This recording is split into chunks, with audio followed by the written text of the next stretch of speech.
kedua dari pelajaran pendidikan agama Katolik. Namun sebelumnya mari kita awali pelajaran kita ini dengan doa. Saya minta satu orang untuk pimpin kita dalam doa. Baik, Adela silakan.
Sudah memimpin doa sebelum pelajaran.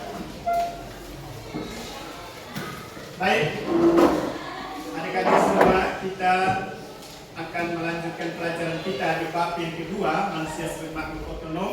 Kita lihat pokok yang pertama tentang suara hati. Untuk memulai pelajaran kita ini, saya mengajak kita sekalian untuk hening sejenak. Kita duduk dengan nyaman, kita pejamkan mata kita, kita coba ingat kembali satu situasi di mana ketika kita merasa bingung, ketika kita berada di persimpangan jalan dan kita harus memilih untuk melakukan hal yang benar atau yang salah. Coba kita merenungkan bahwa di persimpangan jalan tersebut kita tahu mana jalan yang seharusnya kita tempuh. Tetapi bahwa jalan yang benar itu yang sudah ada di depan kita, kadang kita tidak memilih, kadang kita lebih memilih jalan yang salah, yang keliru, karena adanya dorongan-dorongan, ada suara-suara lain yang mengajak kita untuk berjalan di jalan yang salah, berjalan di jalan yang keliru. Kira-kira apa yang kalian rasakan saat itu? Apakah kalian sudah memiliki pendirian untuk berjalan pada jalan yang benar itu, ataukah kalian masih diombang-ambingkan untuk berjalan di jalan yang salah atau yang keliru?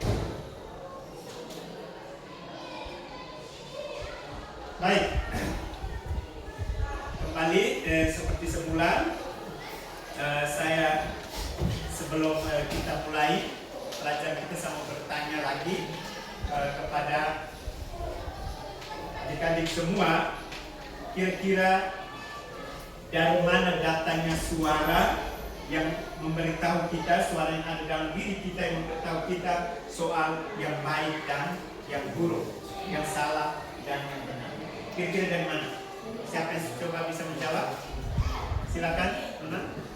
Kira-kira dari mana? Dari hati. Masih ada yang lain? Ya saya, silakan. Dari Tuhan, suara dari Tuhan. Masih ada yang lain? Suara roh, roh apa ini? Roh Kudus. Masih ada yang lain? Kira-kira dari mana suara itu? Baik, itu oke. Meki silakan. Suara hati dari diri kita sendiri. Suara hati dari diri kita sendiri. Baik, ini semua jawaban benar bahwa ini semua suara-suara yang muncul dari diri kita, dan kita akan melihat lebih jauh ke dalam inti dari pelajaran kita. Kita akan bagi dalam kelompok. Kita akan melihat contoh-contoh kasus berikut ini. Jadi kita bagi ke dalam kelompok, dan saya akan membagikan kasus-kasus yang ada ini supaya nanti kita kerjakan di dalam kelompok kita masing-masing.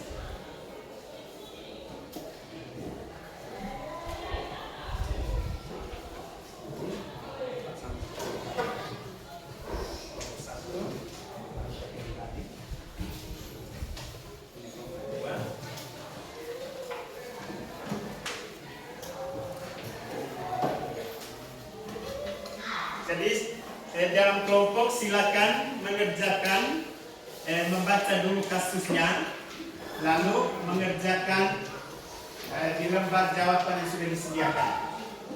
Silakan. Ada yang bertanya tentang itu? Tentang soal? Tentang kasus-kasus yang ada? Baik, kalau tidak ada, silakan kerjakan secara bersama di dalam kelompok dan dengan diskusi, tapi dengan suara yang jangan terlalu besar supaya tidak untuk membuat ribut teman yang lain. Silakan.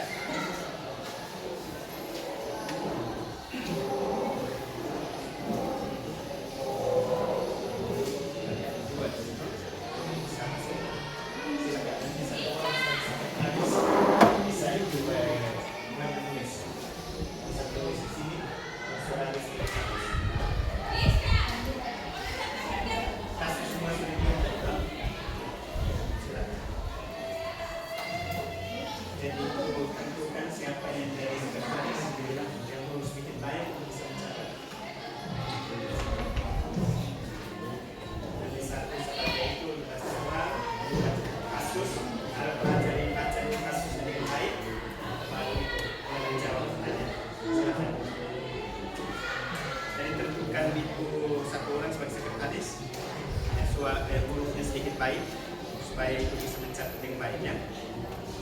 Oke, silakan. Dari sekretaris, mencatat supaya huruf sedikit baik.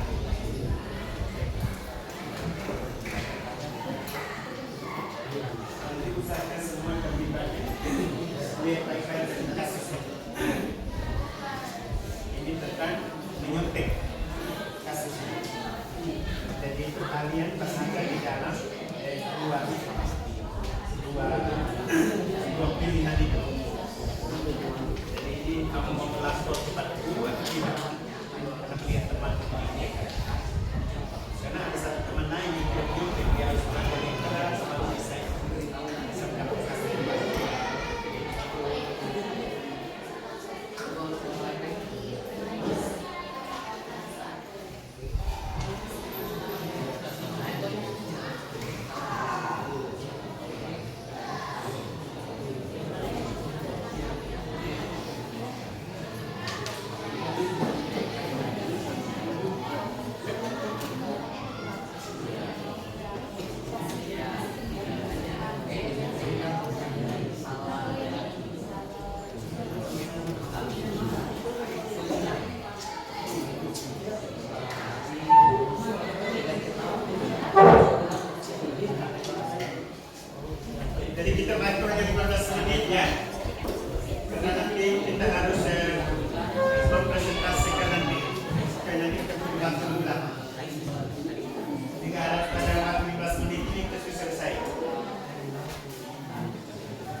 jabat bantu jabat nanti. Kalian bisa bantu jauh dari sini saja. Ketika tidak perlu harus mereka dua yang jabat. Maju depan dua saja.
negatifnya nanti nomor 3 suara lain tadi, misalnya tidak usah dikasih kembali, itu saya berdua, saya mau beli jajan, konsekuensinya pasti ada, kita rasa menyesal, kita rasa sedih, rasa takut, saya rasa berdosa, saya ini sampai menulis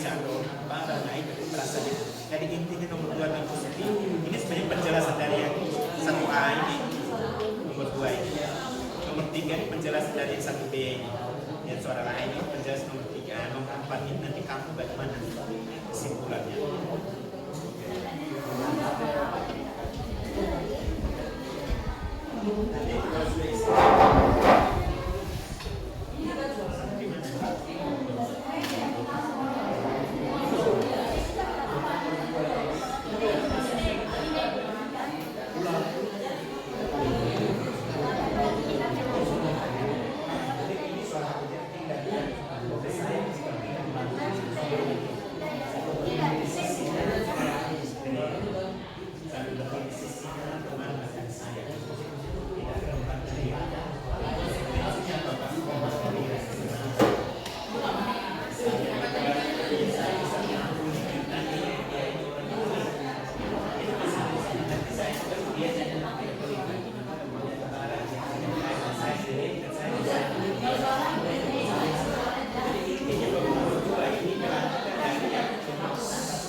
merasa takut, terus kita merasa malu karena sudah karena tidak diberikan kembali. Oke, itu saja cukup. Aku dapat. Tidak, ini kan tidak itu karena teman kan tidak tahu, hanya kita saja yang tahu. Nah, kita diri sendiri yang tahu. Ini konteks kasus tadi. Teman-teman yang lain tidak tahu. Jadi, oke, ini selanjutnya nomor 4.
Baik, kita cukup.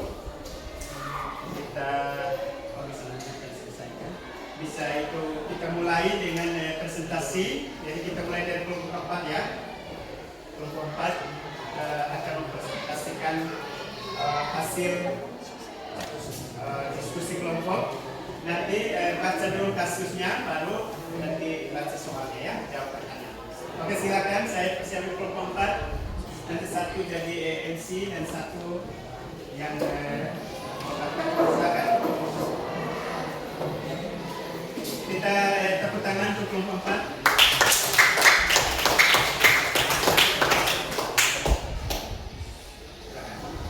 Selamat pagi, Mata dan teman-teman. Di sini kami ingin mempresentasikan hasil diskusi kami yang mempunyai kasus yaitu Kasus kejujuran dan tanggung jawab. Kasus kami adalah suatu hari ketika istirahat secara tidak sengaja, Anda melempar batu di kaca jendela kelas dan membuat kaca pecah dan berguguran. Yang mengetahui kejadian ini hanya beberapa teman akrab Anda. Apabila hal ini sampai diketahui oleh wali kelas, maka Anda akan dipanggil untuk mempertanggungjawabkan perbuatan Anda. Anda kemungkinan akan diberi sanksi dan mengganti rugi atas kelalaian tersebut. Nomor 1, dalam situasi di atas, ada berbagai suara yang mungkin kamu dengar dalam pikiran dan hatimu. Coba identifikasi suara-suara tersebut. Suara hati adalah kejujuran dengan memberitahukan kepada wali kelas. Suara lain takut dan tidak mau jujur. Nomor 2, jika kamu mengikuti suara hati, apa tindakan yang akan kamu ambil? Apa kemungkinan dan konsekuensinya? Tindakan yang kami ambil adalah memberitahukan kepada wali kelas. Konsekuensinya akan diberi sanksi dan mengganti rugi. Nomor 3, jika kamu mengikuti suara lain, apa tindakan yang akan kamu ambil? Apa kemungkinan konsekuensinya? Tindakan yang kami ambil adalah tidak mau jujur dan menyuruh teman untuk diam. Konsekuensi yang kami dapatkan adalah merasa takut, cemas, merasa bersalah, dan tidak memberi kedamaian hati. Nomor 4, menurutmu keputusan mana yang akan memberimu kedamaian batin dalam jangka panjang? Jelaskan alasanmu.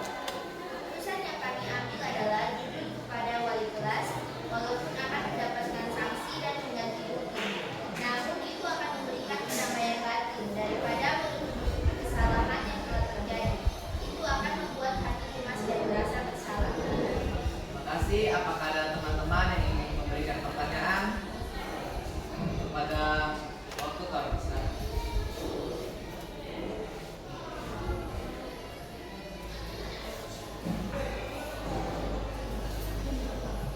Silakan teman-teman yang mau bertanya.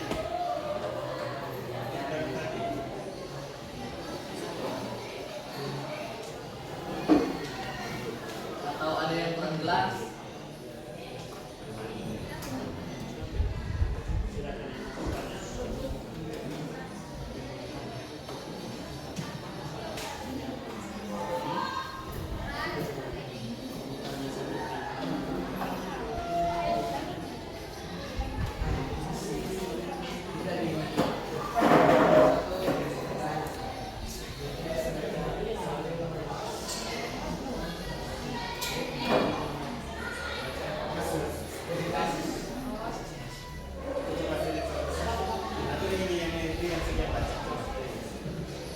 Kasus kejujuran dan tanggung jawab. Suatu hari ketika istirahat, secara tidak sengaja Anda melempar batu di kaca jendela kelas dan membuat kaca pecah dan berguguran.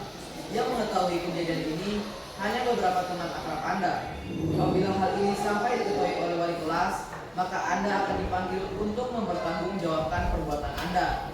Anda kemungkinan akan diberi sanksi dan mengganti rugi atas kelalaian tersebut. Kami dari Indonesia ini bertanya, apakah dari kelompok 4 ada yang pernah melakukan itu?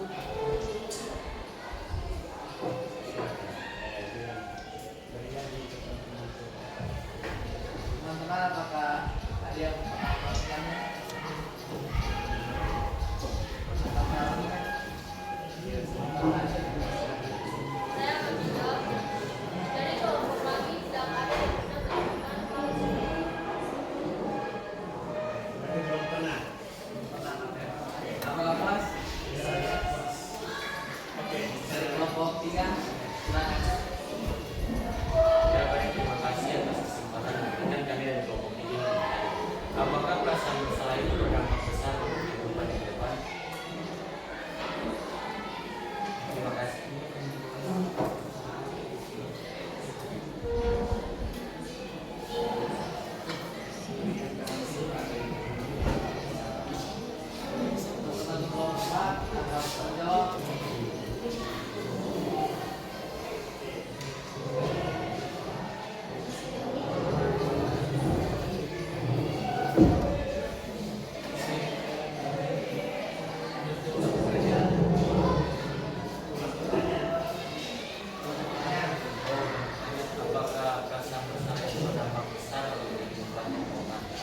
dua kemungkinan. Yang pertama, kalau teman-temannya juga ikut-ikutan menutupi, mungkin mereka juga bisa terkena sanksi dari guru. Tapi jika teman-teman tersebut tidak menutupi, ya pasti mereka tidak akan mendapatkan sanksi. Hanya yang mengerjakan kaca jendela saja yang akan mendapatkan sanksi. Apakah puas? Terima kasih. Apakah masih ada lagi? Saya kasih memberi kesempatan. Kalau sudah tidak ada, demikianlah presentasi kami. Terima kasih. Baik, kita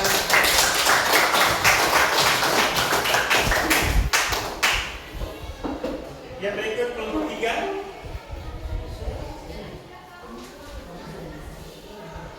Kita berdiri di sini saja ya, biasa saja. Jadi kita mulai perhatikan, menyimak hasil diskusi kelompok 3. Baiklah, selamat pagi Pak Tia dan teman-teman. Selamat pagi. Pada hari ini kami akan mempresentasikan hasil kerja kami mengenai melihat aksi bullying. Soal dan jawaban akan dibacakan oleh ibu saya. Kasus ketiga, melihat aksi bullying. Suatu sore di lapangan basket sekolah terjadi bullying terhadap teman kelas Anda. Teman kelas Anda tersebut diejek, dihina, dan dimaki-maki. Kebetulan teman sekelasmu yang dibullying itu adalah orang yang membuat Anda jengkel karena dia terkenal remeh dan sombong. Kini Anda melihat dia sedang menangis karena tidak ada orang yang ada di pihaknya untuk membelanya. Soalnya, nomor 1, pertanyaan pertama. Dalam situasi di atas, ada berbagai suara-suara yang mungkin kamu dengar dalam pikiran. Coba identifikasi suara-suara tersebut. Suara hati. Jawabannya suara hati. Kita mengatakan kita akan menyenangkan dia dan menyenangkan menghibur dia dan membantu dia, walaupun dia pernah sombong dan pelit terhadap kita. Suara lain.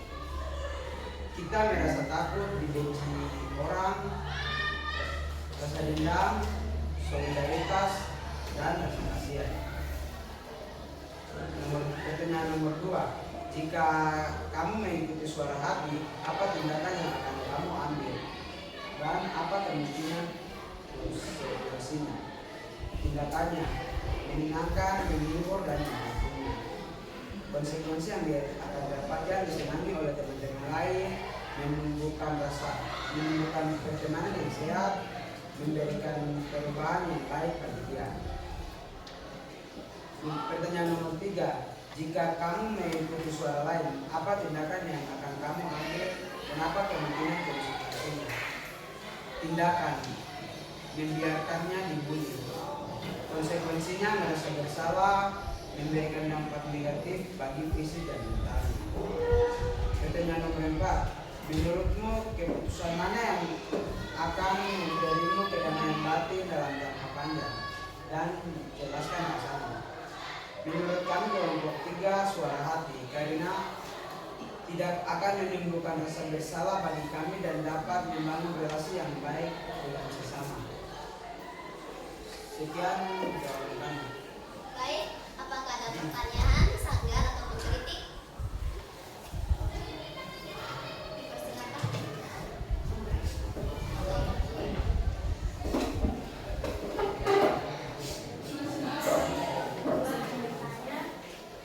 Apa yang harus kita lakukan agar teman kita tersebut tidak dibully lagi? Mungkin yang pertama kita akan berusaha mengubah sikap terlebih dahulu. Karena alasan dia dibully kan karena sikapnya juga.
Saya bisa dipersilakan. Apakah ada yang punya? Apakah kalian pernah mengalami kasus tersebut? Kami dari kelompok 3 belum pernah mengalami kasus tersebut, tapi pernah melihat orang ini. Baik, sekian. Apakah ada lagi yang ingin bertanya? Silakan.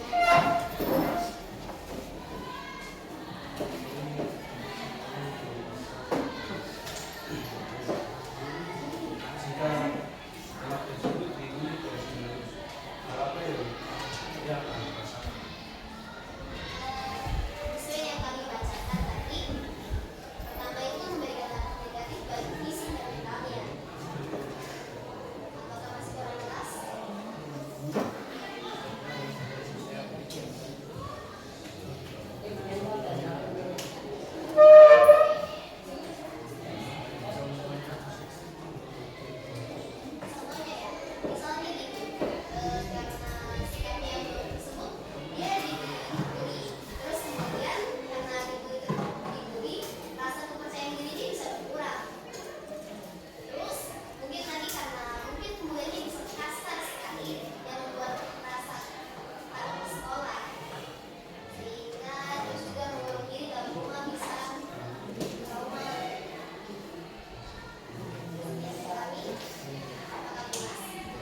Maksudnya dia tidak akan melakukan yang langsung.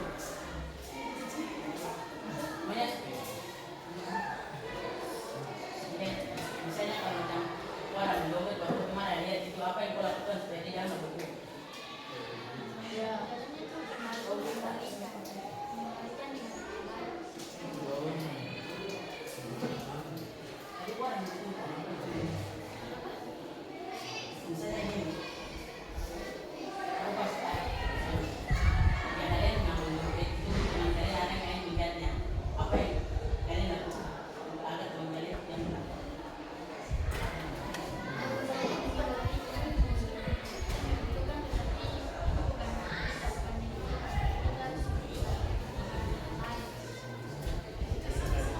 kelompok bisa langsung menjawab.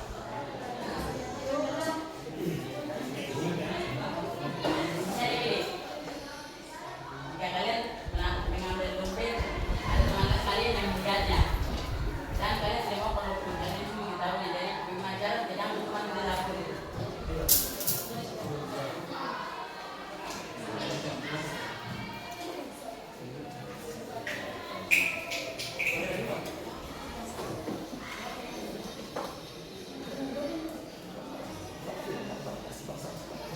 Jadi kita tuh harus mengembalikan di situ. Kita tidak membutuhkan tapi bukan milik kita. Teman-teman sudah lihat itu harus juga sekarang.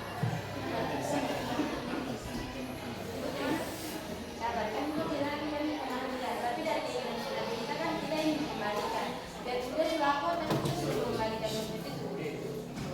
Pas. Ya teman sudah lihat kita dalam dunia kita bisa harus kembalikan karena bisa teman. Misalnya macam pula lagi butuh kau sudah ambil duluannya apa yang kamu lakukan tidak kemana.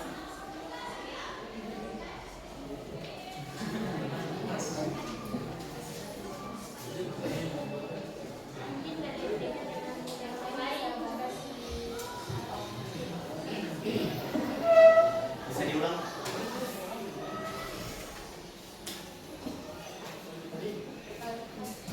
Jika kalian melihat teman ini, jika kalian melihat teman kalian yang mengambil dompet itu bisa Begini, jadi pertanyaan begini, contoh kan sudah dompet jatuh baru kamu ambil toh, baru ada uang banyak, baru kesini tuh kan itu sekali, baru kesini kan soal uang itu, teman itu sudah, jadi itu versi itu bagaimana kan? Caranya tuh agar teman tetap, Nah itu kan kalau kita belum pakai uang itu, langsung kita kasih kembali saja.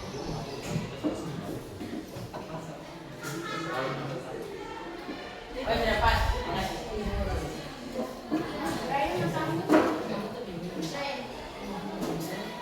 Mungkin dia punya pertanyaan itu kalau tong suami ambil uang kayak dompet itu terus ada teman yang lihat baru tong ikuti tong ke suara yang lain, mungkin tong bikin apa untuk teman itu, mungkin kita akan sogok dia terus kita mungkin ajak dia supaya dia tidak usah lapor.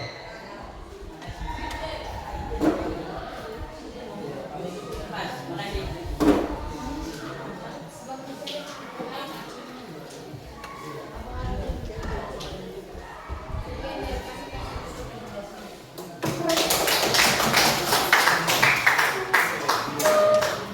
Baik, terima kasih kelompok 3. Kelompok 2. Yang berikut kita ke kelompok 1. Yang terakhir. Silakan.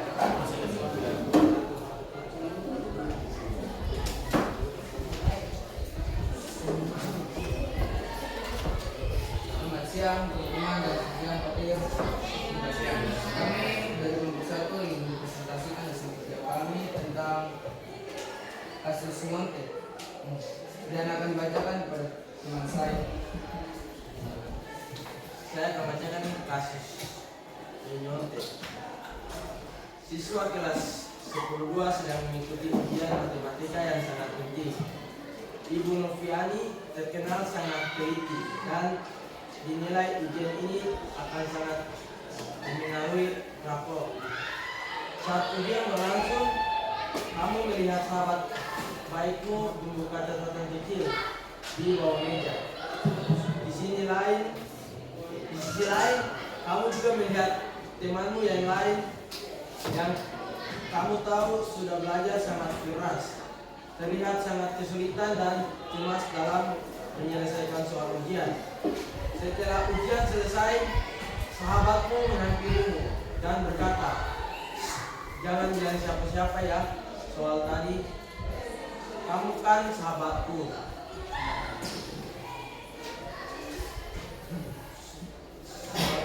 Soal nomor 1, dalam situasi di atas ada berbagai suara yang mungkin kamu dengar dalam pikiran dan hatimu.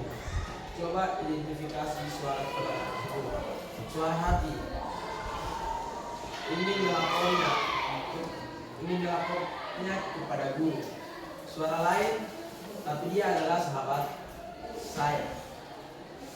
Soal nomor 2, jika kamu mengikuti suara hati, apakah tindakan yang kamu ambil, apa kemungkinan konsekuensinya?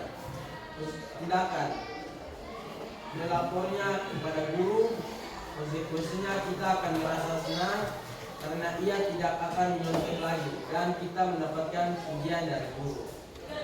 Soal nomor 3, jika kamu mengikuti suara lain, apakah tindakan yang kamu ambil, apa kemungkinan konsekuensinya? Tindakan tidak akan melaporkan kepada guru, konsekuensinya dia akan melakukan berulang-ulang hingga ia dewasa.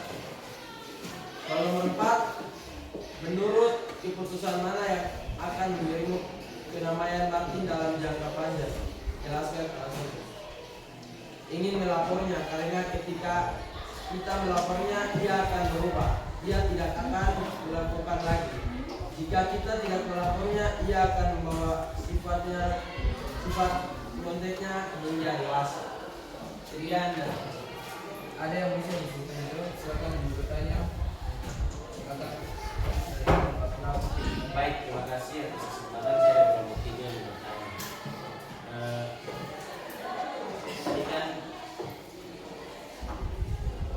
dengan bilang apa? Kita akan melapornya, terus kami akan mendapatkan pujian dari guru. Tapi bagaimana kalau teman tindakan kalian itu menghancurkan persahabatan kalian dan teman kalian bisa saja tidak suka terus tekan kamu begitu, ancam gitu.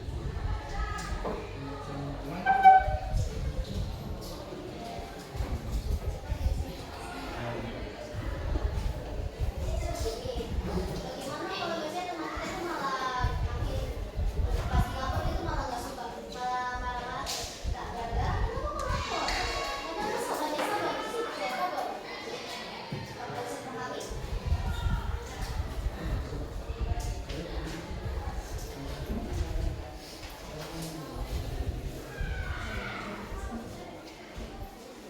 Mungkin dari lain seperti jawab gitu. Balik ke kelompok kalian sendiri dulu jawab. Gimana? Konsekuensinya apa? Silakan.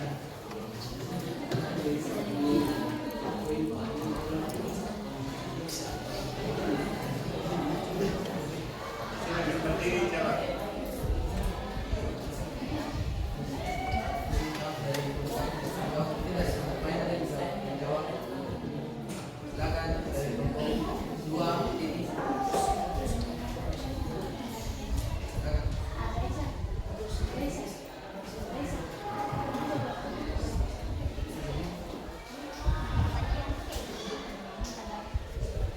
Kurang lebih kayak bagaimana kalau biasanya kita lapor kalau sahabat kita ngetek, tapi bukannya dia berubah, dia malah makin marah-marah ke kita kayak kenapa kau lapor?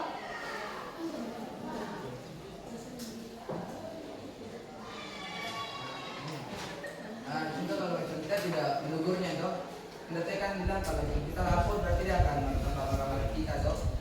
Nah kita juga dia bilang begini, kalau kita tidak lapor, tuh sifat itu akan dibawa sampai dewasa. Sifat itu tuh macam sifat menyontek lah, sifat itu sama marah-marah kalau orang aku buat salah. Itu saja yang kita bisa jawab. Kalau misalnya mereka malah pada marah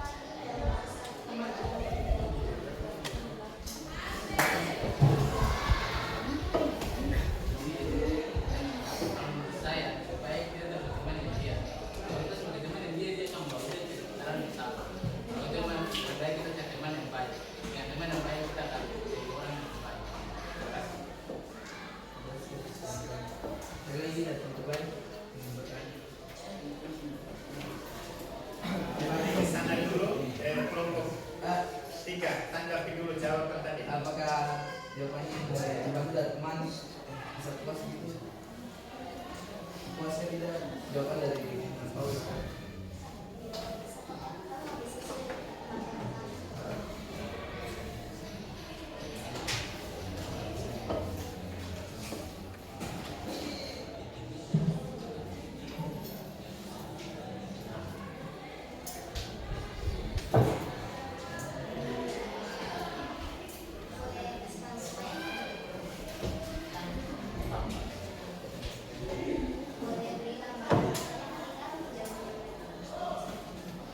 Boleh. Bagaimana kalau kita juga kalau ketika kalian menjauhi mereka, teman sahabat kalian ini, mereka malah makin menjadi misalnya kayak memfitnah, menyebarkan gosip dan sebagainya yang bersifat buruk. Dan kalian yang dapat buat batin saya ya nyambung.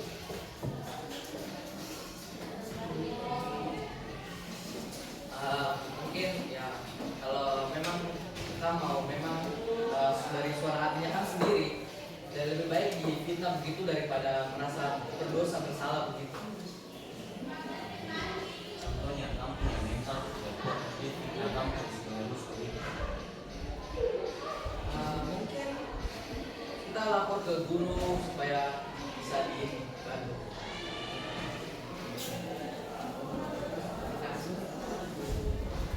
Apakah jawaban dari semua yang dibantu tadi puas tidak?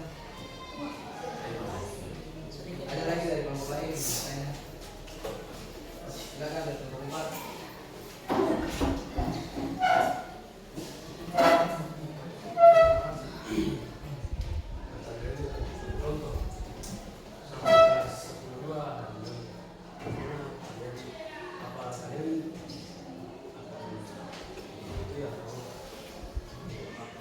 Ini semuanya berkelas.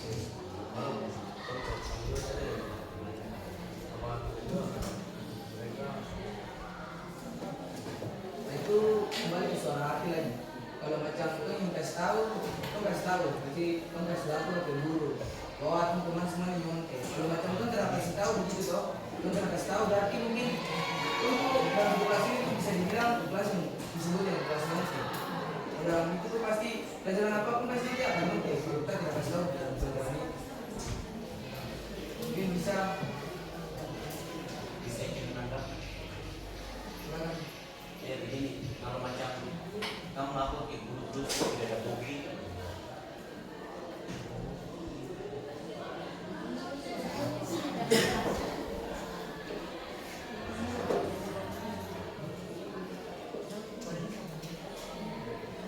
Kalau macam saya mau tahu, kan ada saksi juga di dia. Jadi dia juga saksi. Kalau ini sama-sama dia tahu, kan ada saksi. contohnya sendiri. Saya kan tadi enggak, dua orang. Tadi kan dua orang. Silakan sih. Dari mungkin jawaban itu puas tidak dari kelompok 4. Isi dari kelompok itu dari kelompok 2 silakan. Ada kan tidak?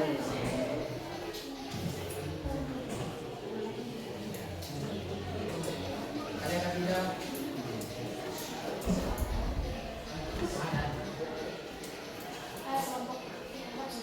Ah, jangan.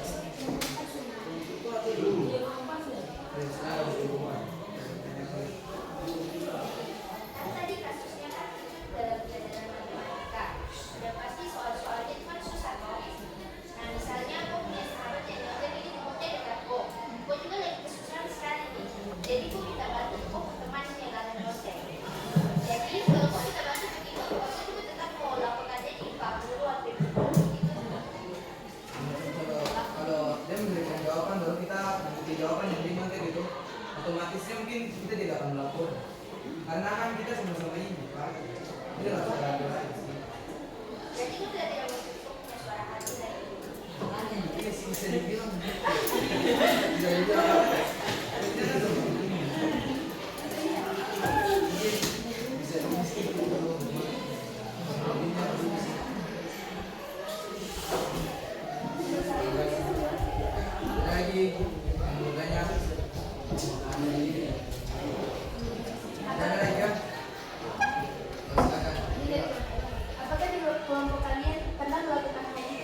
ujian atau ujian atau saat ulangan kalian biasa? Apakah ada yang pernah nyontek?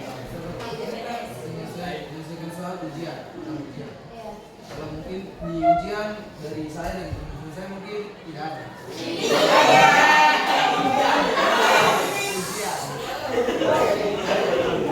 Yang setahu saya, komisi yang setahu saya.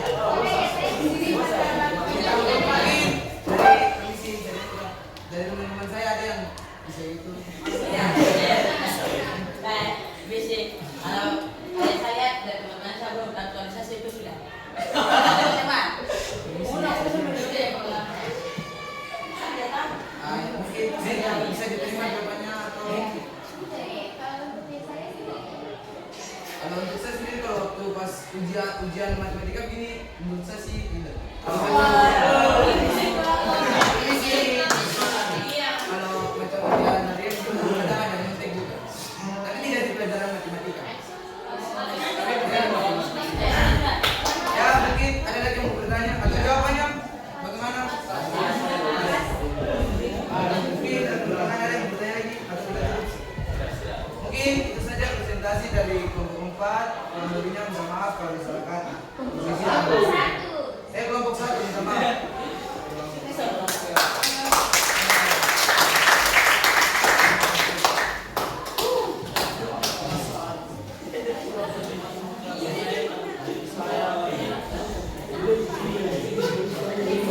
Baik, adik-adik semua luar biasa tadi.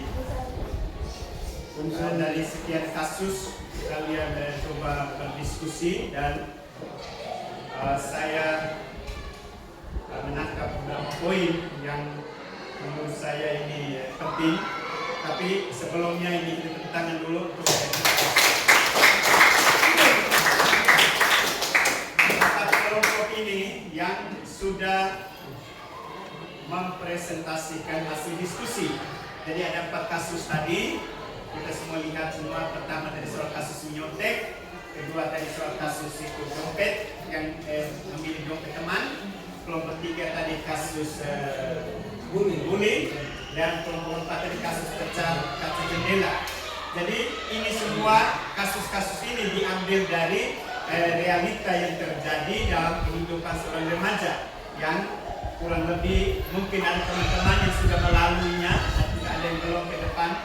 Tapi bahwa yang penting dari sini bahwa kita melihat tentang apa itu suara hati, yang kita juga sebenarnya pelajaran ini tentang suara hati kita sendiri sudah mengalaminya selama ini tentang suara hati, di mana sebagai suatu keputusan praktis akal budi kita yang dalam kaitan dengan kesadaran moral yang dimiliki oleh setiap kita untuk menilai, untuk membantu kita, untuk memandu kita dalam itu mengambil keputusan dalam tingkah laku perbuatan kita sehari-hari dalam kaitan dengan itu apa yang kita jumpai kaitan kenakalan remaja yang kita alami dalam kehidupan kita, sehingga suara hati itu berperan sangat penting bagi kita dalam membantu kita untuk memutuskan suatu perkara, memutuskan suatu kasus, memutuskan tindakan apa yang harus kita ambil. Sehingga kita akan melihat fungsi suara hati itu ada 3. Sebagai pertama itu fungsi pengingat, itu sebelum kegiatan itu, sebelum itu hal itu terjadi, sebagai prakata hati, atau itu dalam bahasa Latin itu sebagai indeks, di mana ini pada awal sebelumnya suara hati akan memberitahu kita ketika kita berada dalam mengambil suatu keputusan, menghadapi suatu kasus, pasti suara hati akan memberitahu kita ini tidak boleh, ini boleh. Misalnya tadi menyontek, kita sudah tahu bahwa menyontek pasti tidak boleh. Kita lihat orang punya dompet, kita sudah tahu bahwa ini tidak boleh ambil, harus kembalikan. Ketika kita ada teman yang dibully, kita harus sudah pergi untuk membelanya, atau kita tidak boleh ikut membully. Atau ketika kita itu merusak fasilitas umum, memecahkan kaca jendela, misalnya kita sebenarnya sudah tahu bahwa ini perbuatan ini salah, kita harus beritahu kepada ibu guru. Jadi itu awal indeks prakata hati kita sebelum kita memutuskan Suara hati sudah lebih dulu. Yang kedua, suara hati itu berfungsi sebagai hakim, sebagai kodeks, di mana dia yang akan memberi hukuman kepada kita. Kalau tadi kita menyontek atau kita itu memecahkan kaca jendela, itu suara hati akan menghakimi kita bahwa apa yang kau lakukan itu salah, atau suara hati itu akan memuji kita itu yang kau lakukan itu benar. Bisa kita membalikan dompet, suara hati akan katakan oke, kau mantap, kau hebat, apa yang kau buat itu bagus. Atau ketika ada teman dibully, kita pergi untuk teman kita bantu dia, teman yang dibullying itu, sehingga kita akan itu suara hati itu memuji kita ketika kita membantu. Jadi itu sebagai hakim, atau dalam bahasa Latin disebut codex. Sedangkan yang ketiga sebagai penyadar, atau dalam bahasa Latin disebut index. Ini ketika sudah selesai, ketika misalnya tadi kita sudah menyontek, suara hati akan memberitahu kita perbuatan itu salah. Atau ketika kita tidak melaporkan, kita merusak fasilitas umum, kita tidak melaporkan, suara hati juga akan memberitahu kita, menyadarkan kita, memberi hukum pada kita bahwa apa yang kita buat itu salah. Kita ada rasa menyesal, ada rasa takut, ada rasa bersalah, ada rasa berdosa dalam diri kita. Tetapi ketika kita, misalnya tadi dompet kita kembalikan, ada rasa bangga, ada rasa senang, oh saya ini jujur. Suara hati akan memuji kita. Ketika kita membantu teman dibully, kita juga pasti akan dipuji. Suara hati kita akan memuji. Dan hal ini akan terus kita terus dilatih. Kalau kita seringkali mengikuti suara-suara lain tadi yang bukan suara hati, kita melawan suara hati, maka lama-kelamaan suara hati kita menjadi tumpul. Yang berikut kita lihat itu cara kerja suara hati. Juga ada 3, kurang lebih sama seperti tadi. Ada sebelum tindakan, itu suara hati akan menimbang baik buruknya tindakan dilakukan. Jadi dia akan beritahu. Jadi kalau misalnya tadi menyontek, kita tidak lapor, teman ini ke depan dia akan menyontek lagi. Dia akan melakukan lebih besar lagi. Tapi ketika kita melapor, dia akan dinasihati oleh ibu guru, oleh guru BK, oleh kepala sekolah, maka bisa jadi dia akan berubah, dia akan berubah. Jadi itu pada awalnya. Juga pada saat tindakan berlangsung, suara hati seperti tadi bertindak sebagai hakim, dia akan mendorong dan meneruskan apabila tidak itu benar, dan dia akan melarang apabila itu kita melakukan hal yang salah, yang buruk. Begitu juga setelah tindakan, suara hati juga masih terus berperan di dalam diri kita.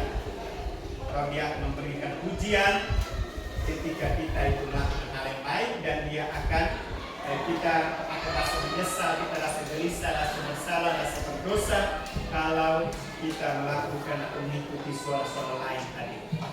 Kita tidak mau mengikuti suara hati. Baik, adik-adik semua, sampai sini ada pertanyaan tentang pelajaran kita hari ini tentang suara hati. Mungkin diskusi-diskusi tadi ada yang merasa tidak puas dengan jawaban teman. Silakan. Kita punya sedikit waktu untuk ini. Bertanya sesuatu. Dalam diskusi tadi masih jawab 2 semua ini. Sehingga bahwa saya berharap bahwa kita dalam kehidupan kita setiap hari, kita dapat mempergunakan suara hati kita dengan baik. Kita dapat melatih suara hati kita itu. Karena kalau kita tidak latih, suara hati kita itu jadi tumpul. Ke depan ada masalah, kasus yang lebih besar lagi yang kita temui di dalam tengah keluarga, di tengah masyarakat, yang kasus lebih besar. Kalau kita suara hati itu tidak dilatih, maka kita akan terbiasa untuk melakukan sesuatu yang salah, yang keliru. Kita akan terus melawan suara hati. Kita akan membantah itu suara hati secara terus-menerus. Karena kita tidak melatih suara hati itu. Pada suara hati itu kalau dilatih dari hal-hal kecil seperti ini, dan misalnya tadi dompet tadi, kita lihat nilai uang kan hanya 250.000. Jadi kalau kita melatih untuk kembali ke depan kita kerja di kantor pemerintahan, ini orang uang nanti lebih besar, bukan 250.000, mungkin 250 juta. Tapi karena kita terbiasa bahwa suara hati kita katakan bahwa itu bukan kita punya uang, kita harus kembalikan, tidak boleh korupsi. Jadi ada hal-hal besar nanti ke depan yang akan kita jumpai, sehingga adik-adik semua diharapkan untuk bisa melatih suara hati dari hal-hal kecil, hal-hal sederhana sehari-hari kita jumpai. Itulah yang harus kita latih, sehingga ke depan ada kasus yang lebih besar lagi. Kita sudah tahu suara hati kita akan lebih jernih, akan lebih tajam untuk memutuskan. Dia akan membantu kita dengan lebih baik.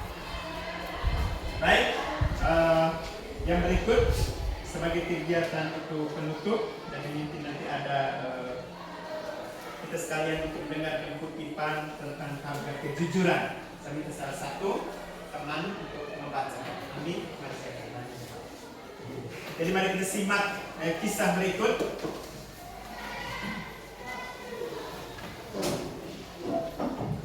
Harga kejujuran. Saat itu saya sedang menunggu taksi di pinggir jalan raya. Beberapa waktu menunggu, tiba-tiba sebuah taksi menepi dan berhenti tepat di depan saya.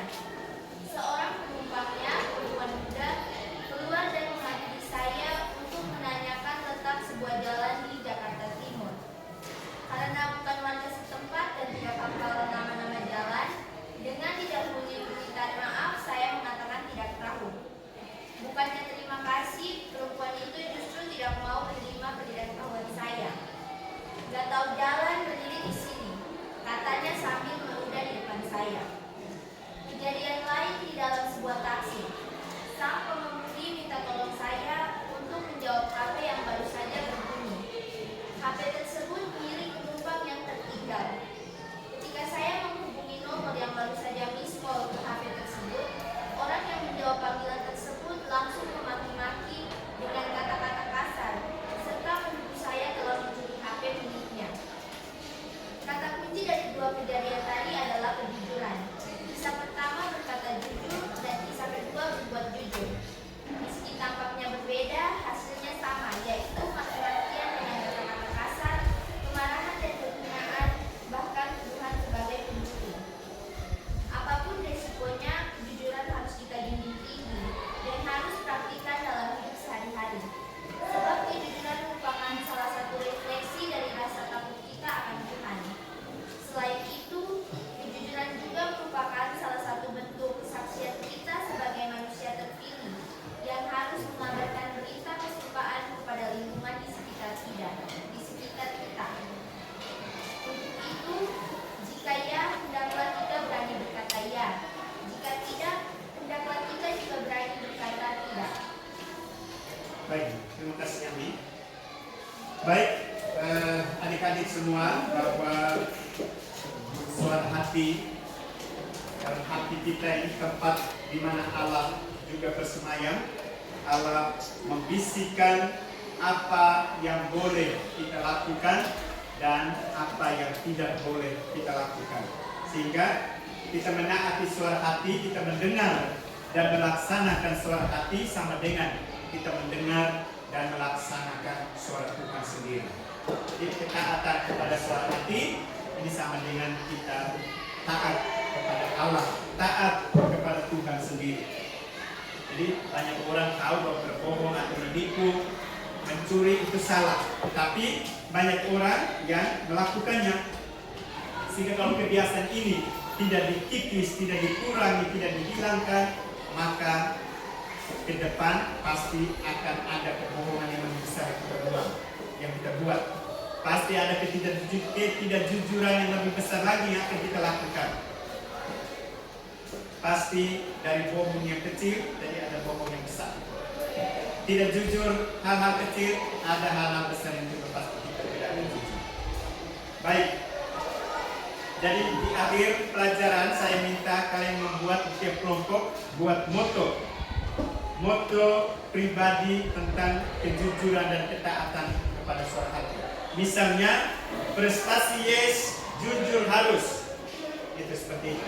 Coba diskusikan dalam kelompok 2-3 menit. Kira-kira moto apa? Nah sebentar dibacakan. Salah satu contoh tadi, prestasi yes, jujur harus. Tuliskan tadi di lembar jawaban itu, silakan. Moto apa yang kalian bisa ambil? Jangan pakai yang ini lagi.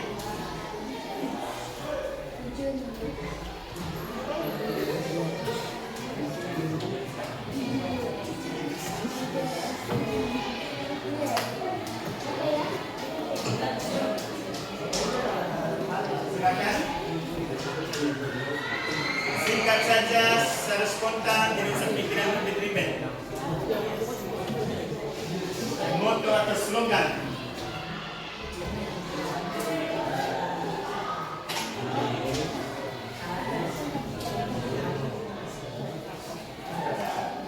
Teman-teman yang lain, nomor 1 ini sudah.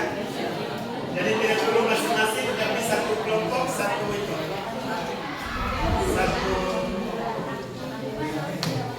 Satu kelompok, satu moto atau satu slogan.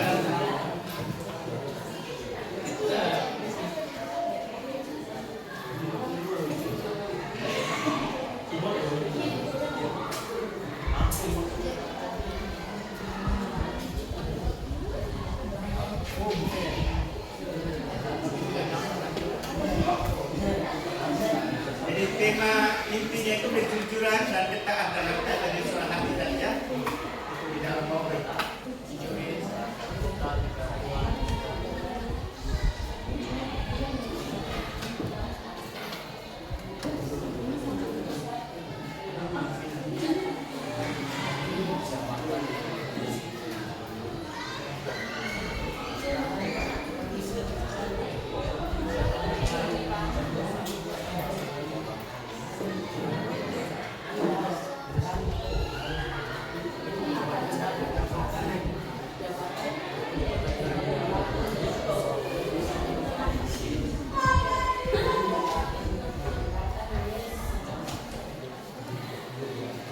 Nanti sebentar dibacakan bersama-sama secara serentak dari masing-masing kelompok. Sehingga harap itu semua harus tahu motonya sehingga bisa dibacakan bersama-sama.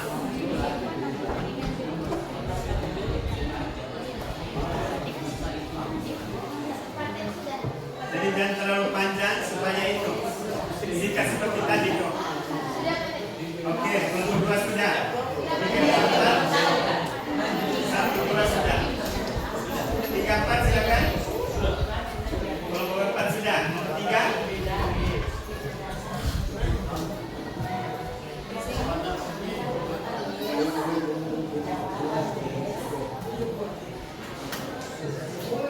Jadi tadi contohnya itu kejujuran, prestasi yes, kejujuran harus.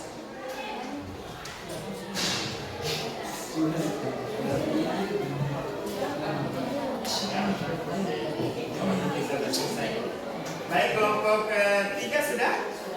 Oke. Kelompok 2 yang pertama silakan. Semua berdiri. Nanti satu orang bilang moto kami adalah harus sama-sama sebut.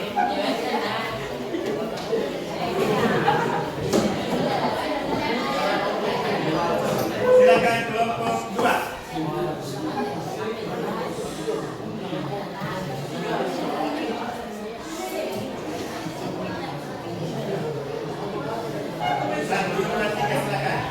Moto kami adalah kunci kehidupan adalah dengan berperan jujur dan taat. Oke, kelompok 4 silakan.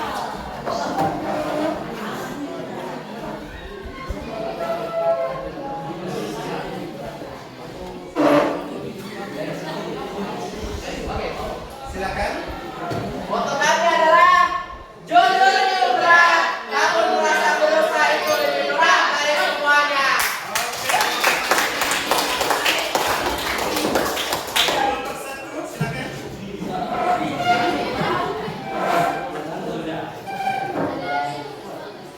Moto kami adalah 3K, yaitu Kejujuran, kebenaran, kekuatan. Kelompok 3 silakan. Silakan berdiri.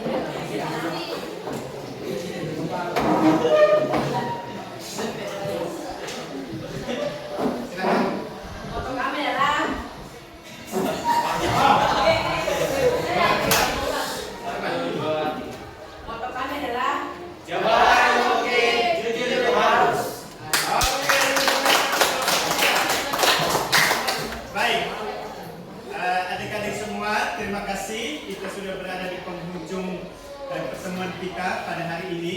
Kita akan lanjut minggu depan dengan masih di bab yang sama dengan pokok yang berikutnya, pokok yang kedua.